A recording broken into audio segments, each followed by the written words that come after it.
I promise.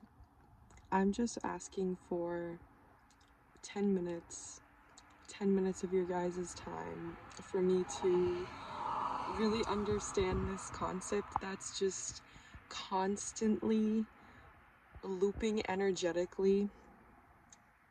And it's just such a profound message that I feel like I need to talk about.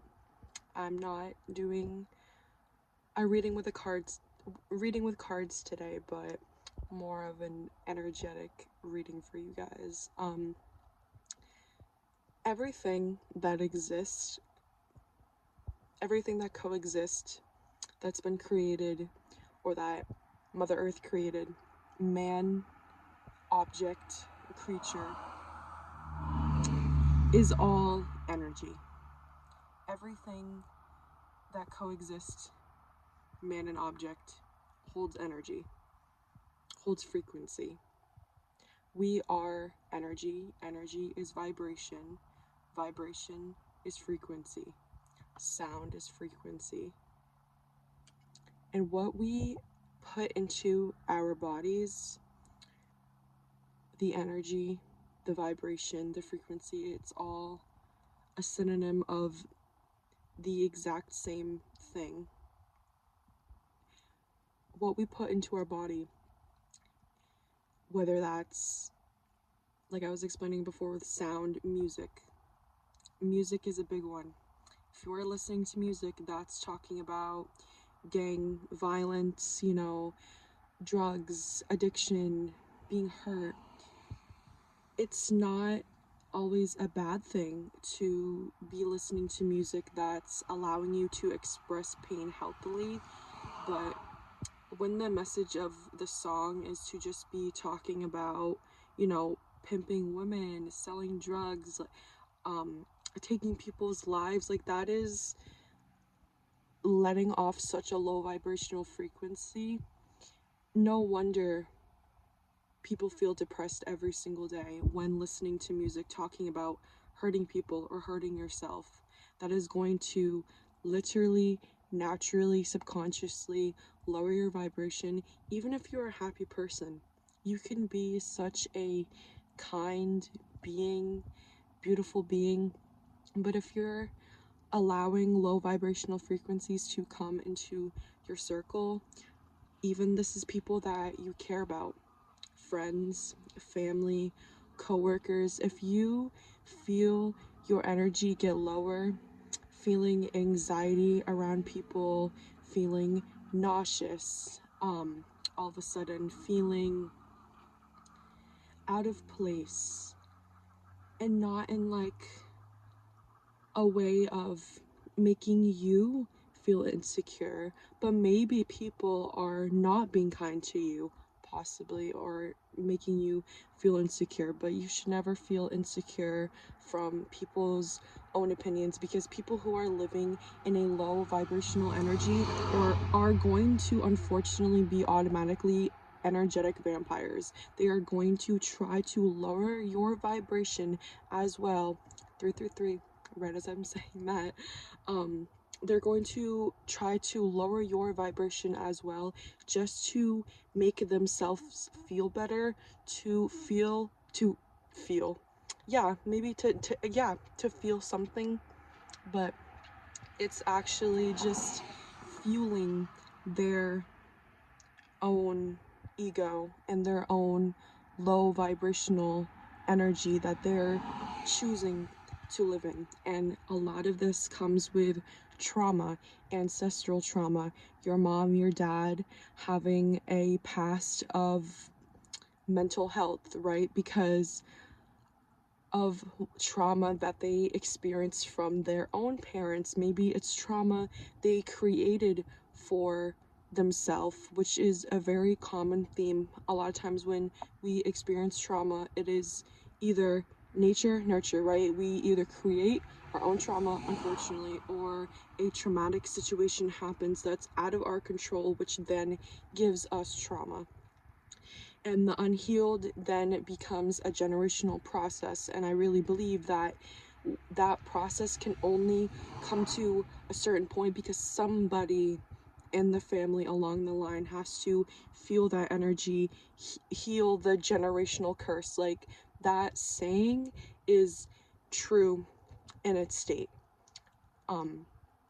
Breaking cycles. If you are in, like, you grew up in a family dynamic that has addiction being a common theme, and because of whose energy you surround yourself around, you end up picking up a habit of vaping, and without you even realizing it's something that just ends up becoming a fun little, oh, like, I want to try this one time, couple months then down the road you end up becoming addicted to nicotine.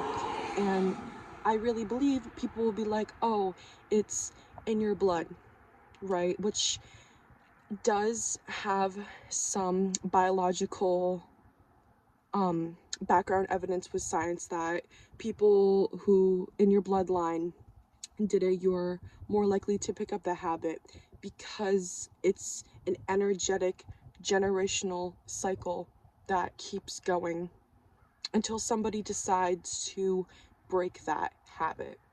And this can go for anything. Some like, there's so much that I want to say, but I have to allow the messages to come through as they're supposed to. Mercury going into Kazemi, and then Mercury and Jupiter aligning with 5 different planets. We just had a full bloodworm moon and lunar eclipse in Virgo. Then Mercury went into retrograde, or might have went into retrograde before. Somebody correct me on that if I'm wrong, but so much energy and Mercury is taking place right now.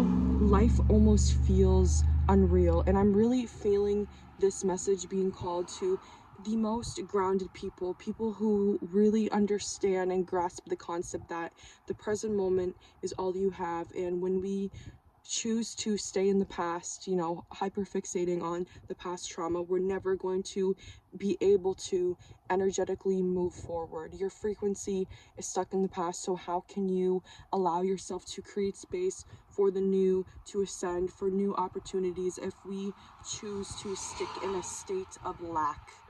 Because our ego and our pain body has really convinced us that that is where we need to stay. I will touch more on the concept of the pain body, but if you want to do your own research on that beautiful concept, definitely look into the book called The Power of the Now by Eckhart Tolle. It's pronounced one of those ways, but he is such a cosmic master. I love that book. I really believe that I was gonna say story, but it feels more like coded blueprints. Another big thing that I've been hearing and feeling is that your childlike wonder is returning.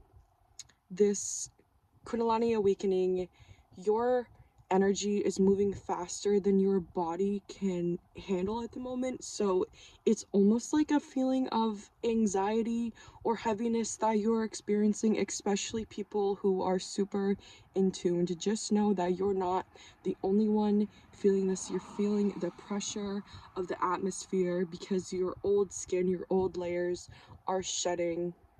You're allowing the ascension to happen because you allowed yourself to match the correct frequency that you are meant to live in. And this, once you are able to grasp the true concept that everything is energy, everything changes, everything starts to shift for you.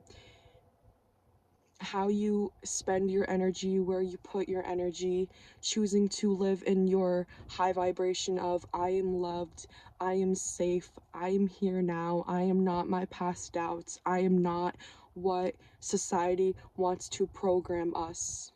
Programming, television, telling a vision, it's telling you how to think, how to act, how to be. And the television concept, like, that That's not something that like I created or I made up.